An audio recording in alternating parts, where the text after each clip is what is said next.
உணவின் மூலமாக நமக்கு உடம்பில் சத்து சேகரிக்கப்படுகிறது. ஆனால் அந்த சத்து எப்பொழுது அந்த சத்தை வச்சுட்டு நம்ம வேலை செய்யணும் அப்படின்னா அது ஆற்றலாக மாற்றப்பட வேண்டும். நம்ம நல்லா சாப்பிட்றோம், சத்துள்ள உணவுகளெல்லாம் சாப்பிட்றோம், உடனே அது ஆற்றல் கிடைத்து விடுமா நம்ம உடம்புக்கு? உடற்பயிற்சி செய்யணும், உடல் உழைப்பில் ஈடுபட வேண்டும். அப்போ தான் அது ஆற்றலாக மாறும்.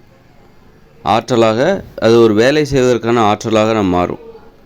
உணவு சாப்பிட்டுட்டாலே அது ஆற்றலாக மாற்றப்பட்டு விடாது. ஒரு வேலை செய்கிறதுக்கு நமக்கு தெம்பு வேணும், சக்தி வேணும் அப்படின்னா நல்லா உணவு சாப்பிட்டுட்டா நமக்கு அந்த தெம்பு உடல் உழைப்பில் ஈடுபட வேண்டும், உடற்பயிற்சி செய்ய வேண்டும்.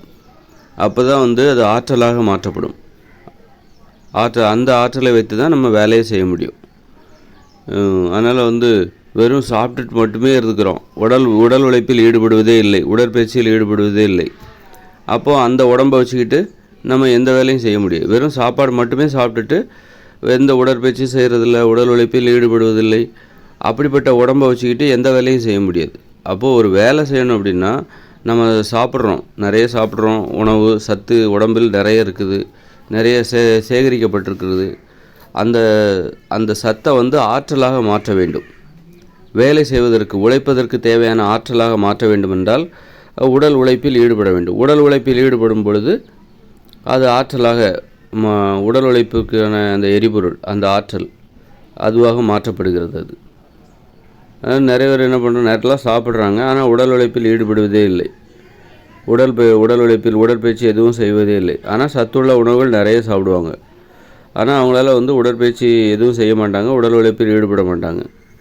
உடல் உழைப்பிலும் உடற்பயிற்சியிலும் ஈடுபடும் பொழுது தான் அது ஆற்றலாக மாற்றம் பெறுகிறது, மாற்றம் அடைகிறது.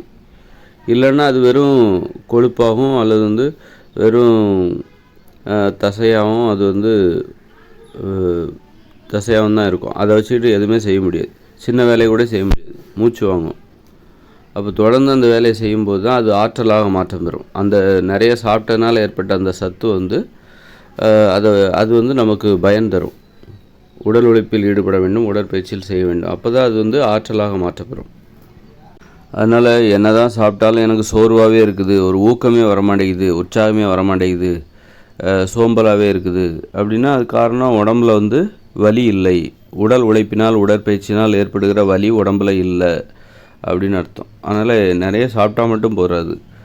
நம்ம சுறுசுறுப்பாக உழைக்கணும் அப்படின்னா அந்த உடம்பில் ஒரு வலி இருக்கணும். உடல் உழைப்பினால் ஏற்படுகிற உடற்பயிற்சினால் ஏற்படுகிற ஒரு வலி உடம்பில் இருக்கணும். அதுதான் நம்மளை வேலை செய்ய தூண்டும்.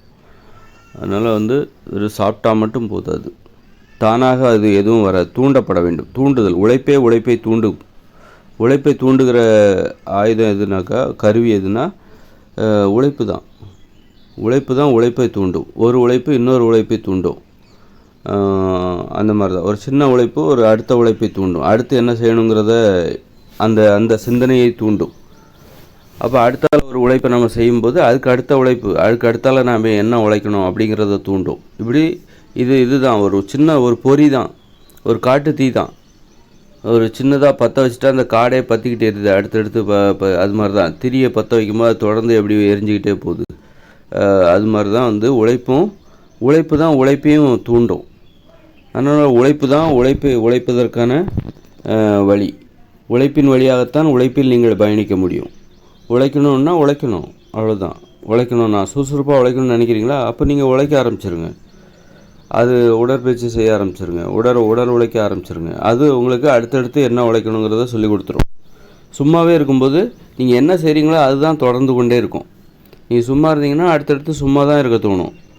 உழைத்து கொண்டிருந்தால் அடுத்தடுத்து உழைப்பதற்கான சிந்தனை உங்களிடம் பிறந்து கொண்டே இருக்கும். இதுதான் அதனால் சும்மா இருந்தால் அது சும்மா இருப்பதைத்தான் உங்களுக்கு தூண்டும். உழைத்து கொண்டே இருந்தால் உழைப்பை தூண்டி கொண்டே இருக்கும் அது.